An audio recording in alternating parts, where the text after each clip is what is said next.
제3막에서는 매헌공의 결혼 과정을 살펴보자. 매헌공은 임진왜란의 끝이 불확실하고 어느 정도 학업을 마치자 혼인을 생각하고 배우자를 찾고 있었을 것이다. 이번 장에서는 매헌공의 결혼 과정을 살펴보고자 한다. 1. 매헌공의 결혼은 강성문 씨 할머니와 일조함에서 부채 예장지로 결혼하다. 1597년 가을 무렵 토굴의 몸을 피하고 얼마나 지났을까? 구란이 시야에 들고 안을 살피니 낯선 여염집 교수 한 분이 고개를 숙이고 있다. 처음 보는 분이나 전란을 피하고 있는 것이 분명하다. 예로써 통성명을 하고 서로 교류를 하면서 1년 가까운 시간이 지나 임진왜란이 끝날 무렵 1598년 겸익 할아버지는 전란 중에 앞날을 기약하지 못하는 현실을 이야기하고 부부가 될 것을 청하니 교수께서 말하기로 아무리 전란 중이라 해도 사대부가 사람으로서 혼인의 예를 피하고 합궁할 수 없다고 하여 겸익 할아버지는 몸에 지니고 있던 부채와 지필묵으로 예장지 쓰고 정화수 떠놓고 성혼의 예로서 절하고 그날로 부부가 되었다.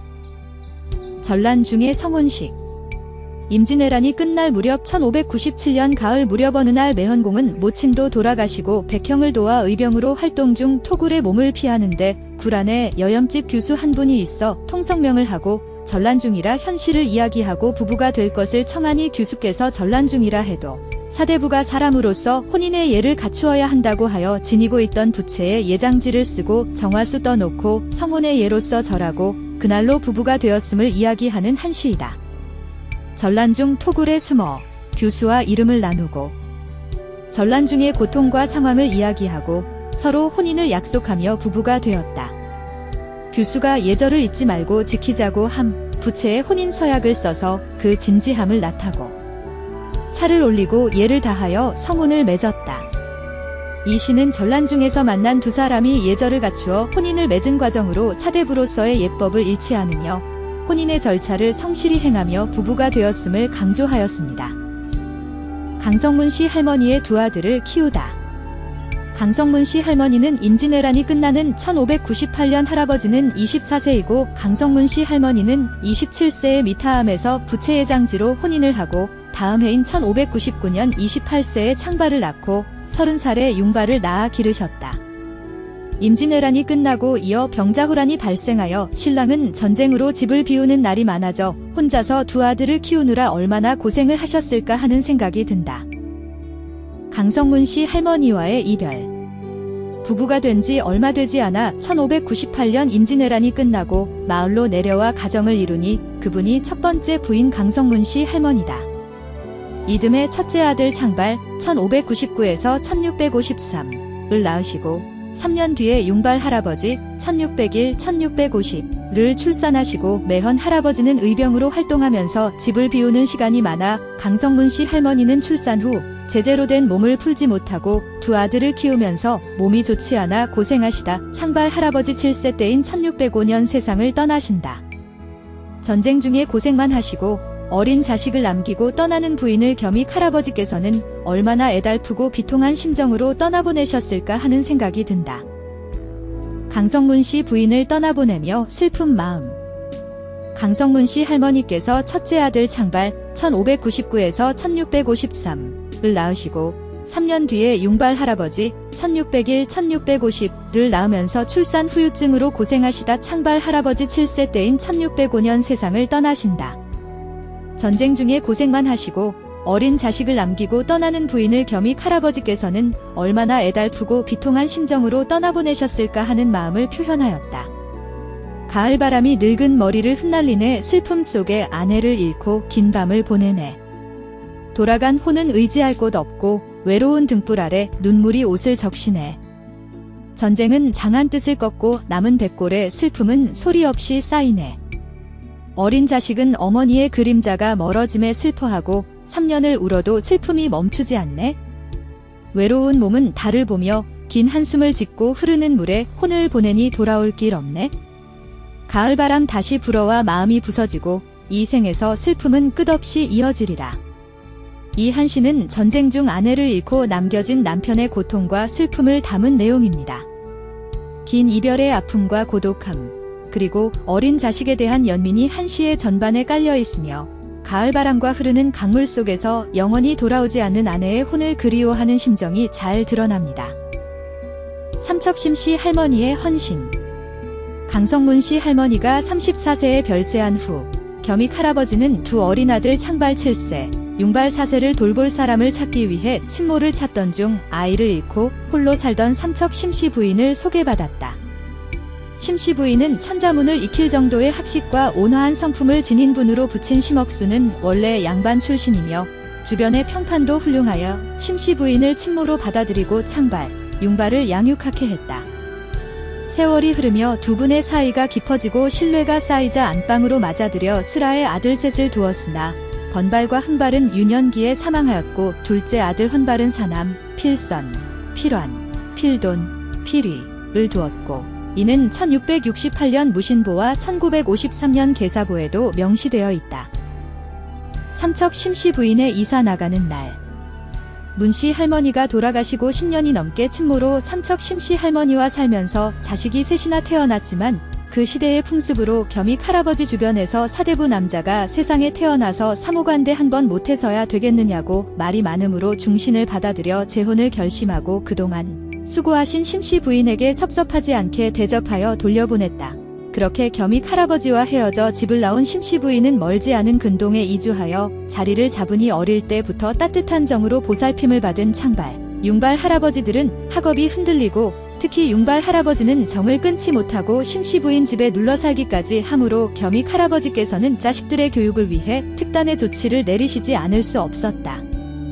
조선시대 가치관인 의리와 예법이 충돌하는 상황 속에서 사대부 집안의 현실과 감정이 맞닿는 이 장면의 의미를 잘 담고 있습니다. 이별의 예로 삼척 심씨 부인의 떠남.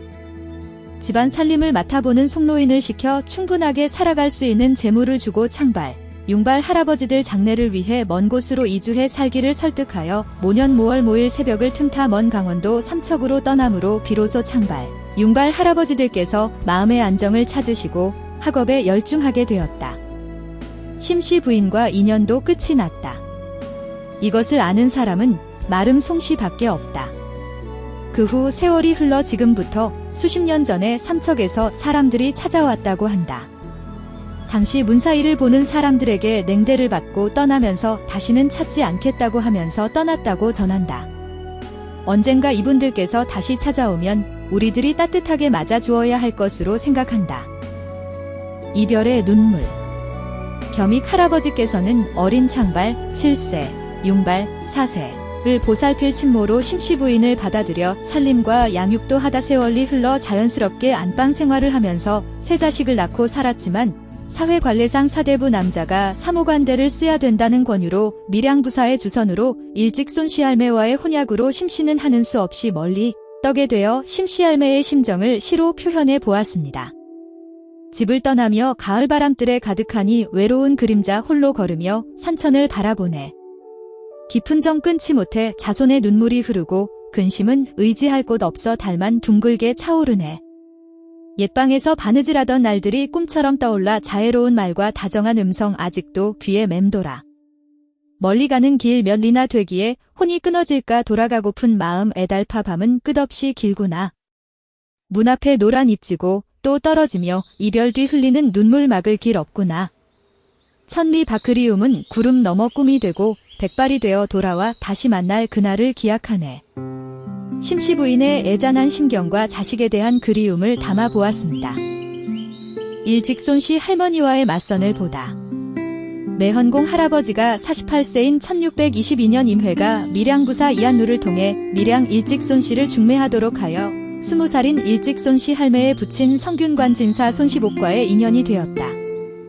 어느 청명한 날 밀양 다원마을 손진사댁 사랑채에선 맞선이 이루어진다. 손진사댁 이남 이녀 중 맏딸께서 멀리 울산에서 오신 신랑들 우리 겸익 할아버지와의 선을 보기 위한 자리가 마련되었다. 선을 보고 그 자리에서 신부 부친이 여부를 물어보니 망설임 없이 하겠다고 하여 부친인 손진사께서 궁합을 보고 허혼을 하겠다고 말하고 신랑께 돌아가서 납체의 예로 사주를 인편으로 보내달라고 하고 겸익 할아버지께서는 울산 웅촌 본가로 돌아와서 사주를 적어 보내는데 가느다란 쌀이나무 가지 사이에 사주 봉투를 끼우고 청홍의 실로 타래를 정성껏 만들어 아침 일찍 일어나 사당에 고하고 신부집으로 보냈다. 그리고 얼마 지나지 않아 신부집에서 혼인날을 정하여 연기를 보내오면서 혼사가 시작되었다. 일직손씨 할머니와의 혼인. 혼인날이 되어 밀양 다원 마을로 가신 겸익 할아버지께선 태어나서 처음으로 신랑 신부가 성복을 하고 초례상을 차리고 혼인식을 치르셨다. 모든 절차가 끝나고 할머니께서 시집으로 오시는 날의 행장은 말 2필, 가마 2채, 우마차 1대, 가마꾼을 포함한 20여 명과 함께 2박 3일에 걸쳐 도착하시고 우귀와 현구례를 마치면서 시집 오셨다. 일직손씨 할매의 웅촌 시집 생활. 겸익 할아버지와 손씨 할머니의 나이 28세의 차이가 있다. 심씨 부인 보상금 창발 융발 할아버지들 분가로 인한 재산을 나누면서 할아버지께서는 가정경제가 많이 기울어져서 어려웠다. 할머니께서 시집 오시면서 지참하고 온 논밭 30에서 40마지기와 상당한 돈과 폐물, 소달구지, 같이 따라온 몸종들을 활용하여 살림살이를 바로 하였다. 할아버지께서는 군수품 저장과 출납에 관한 일인 군자 감참봉직에 복직하면서 한 점의 흐트러짐 없이 성실히 봉직하셨다. 집안 살림이 어느 정도 안정이 된 후 제사 문제로 사랑채에서 나는 소리를 듣고 할아버지께 청을 들여 창발 할아버지가 모시던 문씨 할머니 제사도 나의 생전까지는 모시도록 허락받고 손씨 할머니께서 모시게 된다. 그 후 창발 할아버지는 한 달에 2차례 정도 문안 인사를 다녔는데 융발 할아버지께서는 한동안 소원하게 지냈다고 전한다. 밀양 일직손씨 1603에서 1641 할머니의 삶을 되돌아보며 밀양 일직손씨 할머니께서는 단 38년이라는 짧은 생애 속에서도 깊고도 넓은 인생의 궤적을 남기셨습니다. 겸익 할아버지보다 4해 먼저 세상을 떠나셨지만 그 발자취는 짙고도 강렬합니다. 6남매 교육과 자식 농사로 정원, 덕계, 정예, 대여, 정례, 석천, 정지, 초천, 정신, 명곡을 낳아 인성과 학문 중심의 가르침으로 훌륭히 길러내셨습니다. 시가는 무인의 정서가 강한 집안이었던 반면 할머니의 친정인 밀양 손씨 가문은 성균관 진사 손씨복을 비롯한 학자 집안으로 문인의 분위기를 지닌 가문이었습니다. 그러한 분위기 속에서 손씨 할머니께서는 아들들을 학문 중심으로 교육하셨고 훗날 겸익 할아버지와 겸복 형님이 전라도 나주까지 유학을 떠나 임회 1562에서 1624 문화에서 배운 것도 결국 처가의 학문적 기운과 가르침 덕분이었다고 볼 수 있습니다. 할머니는 직접 가르치고 돌본 자녀들을 통해 후대에까지 정신을 물려준 조선 중기 여성 교육자로서의 위대한 본복이라 하겠습니다. 회야강의 두 형제. 겸익 할아버지께서는 겸수, 겸록, 겸광, 겸복에 이어 5째 막내로 태어나셨다. 어머니 흥려박씨께서 산달이 다가오자 출산을 위해 친정으로 가셨다. 그곳에서 겸익 할아버지를 출산하시고 산후 조리를 마친 후 어머니께서는 주남 본가로 돌아가시고 겸익 할아버지께서는 밀양에 계시는 외할머니와 외할아버지를 비롯하여 외가 식솔들의 사랑을 듬뿍 받고 자랐다. 매헌공의 혼인을 칭송하는 시. 매헌공의 스승이신 임회가 양산, 현재 화명동 와석동네으로 유배와 있으면서 임회가 밀양부사와의 친분으로 매헌공의 사정을 잘 알고 있던 스승 임회 선생이 밀양부사를 통해 밀양일직손씨 할매와 혼인을 하게 되어 48세의 나이에 20대 처녀와 혼인을 하여 5 아들을 낳음으로 자손번성을 이룸을 칭송하는 한 시이다. 밀양부사와의 오래된 친분을 나누어 좋은 인연을 추천하여 복이 가득 찬 가문을 이루었도다. 40 나이에 젊은 아내를 맞이하니 20살 꽃 같은 용모는 참으로 아름답네. 5 아들이 웃음소리로 뜰과 문을 가득 채우고 이어진 혈맥은 멀리까지 복을 길게 누리네. 스승의 은혜를 옛말씀 속에서 생각하니 소나무와 대나무의 맑은 바람은 덕으로 하늘을 적시네. 1000년 동안 집안은 여전히 창성하고 손자와 증손이 이어져 명문가를 빛내리라. 스승의 옛 은혜를 항상 잊지 않으며 천추에 걸쳐 성대한 업적은 길이길이 전해지리라. 이 시는 매헌공의 혼인과 자손번영을 기리며 스승 임회 선생의 은혜를 칭송하는 내용을 담고 있습니다.